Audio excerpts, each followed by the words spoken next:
a lot to prepare for when a new baby arrives. Something you can't forget, though, it's not just an adjustment for your husband. Your four-legged friends are in for some changes as well. I met with Barkbusters for some pre-baby training for our dog, Sydney.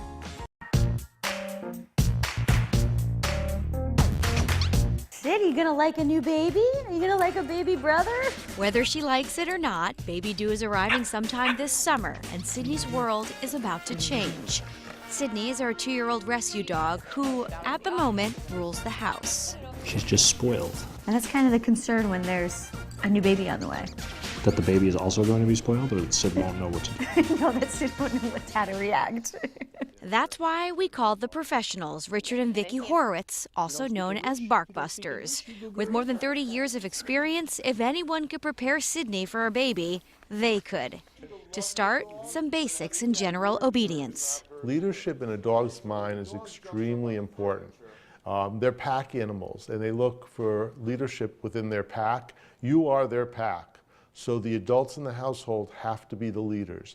And if you're strong leaders, then any changes that develop in the household, the dog is comfortable with. The dog knows that as long as you're okay, they're okay, and they learn to roll with the flow with whatever changes happens. And that's where we usually start with training, is developing that relationship, enhancing it so our dogs respect us. Sydney, come. Good girl, good girl, good girl. Sit. Sit.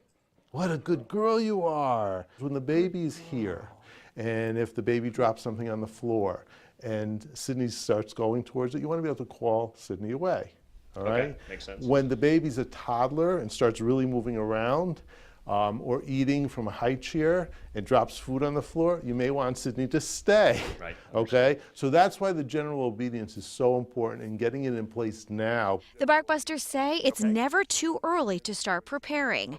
Your furry friend then won't blame the new baby for changes that start today. Good girl.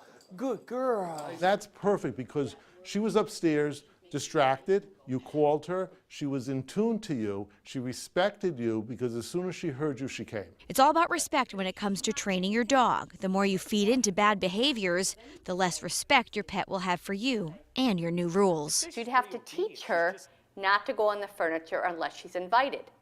She's pretty good at that, Vicki. Good. In fact, come here, Sid. Come on. See? Praise her. Good girl you are. Okay, so how would you get her off the couch? Sid, off. Sid, off. Good girl. Nice job, very nice job. Sid loves her toys, fetching, tug-of-war, gnawing. She's a playful dog.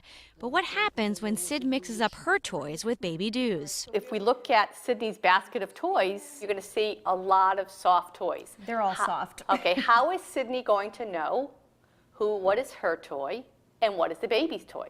So the problem becomes that dogs misperceive things. The baby could be crawling around with a toy and Sydney could grab it from her, thinking it's her toy. Let's avoid that. It's time to invest in some dog-appropriate toys like these puzzles or wobblers.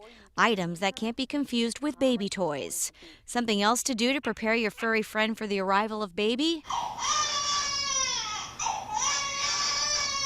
Get her used to the sound of crying. You want to get a doll and you want to start carrying it around. This is going to be a big change for you. Fast forward a little. The baby is born and you're getting ready to leave the hospital. Bringing something home from the hospital that has the baby's scent on it. Brandon can bring home a cap or a t-shirt or whatever and just have it lay around on the floor in the house. Sydney gets so used to the Sydney smell. gets used to your baby's smell. And that big moment when baby arrives home for the first time. You should walk into the house alone and greet Sydney. Leave the baby where? In the car? In the car with Is that another, okay? well, not alone. I mean, I'm assuming Brandon's going to be in the car with you, or there may be somebody else. Gradually introduce your new bundle of joy to the dog. So Brandon's going to bring the baby in, and he's going to hold the baby, and he's going to lower the baby just enough so that Sydney can maybe smell his feet, okay? But you don't want him to be able to get near the head. Sure. But you also want it to be a positive interaction. So he smells, and you say, good girl, Sydney, good girl, and then you take it away. And then you slowly introduce them together under very controlled situations. With some patience and some practice, your dog will be just as excited about your new addition as you are. All right, and the Barkbusters recommend starting baby training at least 3 months before the baby arrives. And of course, for more info on their other services, you can log on to barkbusters.com. Sid was pretty good. She was a very good student. She's well trained, and the exciting thing is that on the next segment, Barkbusters will be training Teresa's husband, Brandon. So that's coming up next.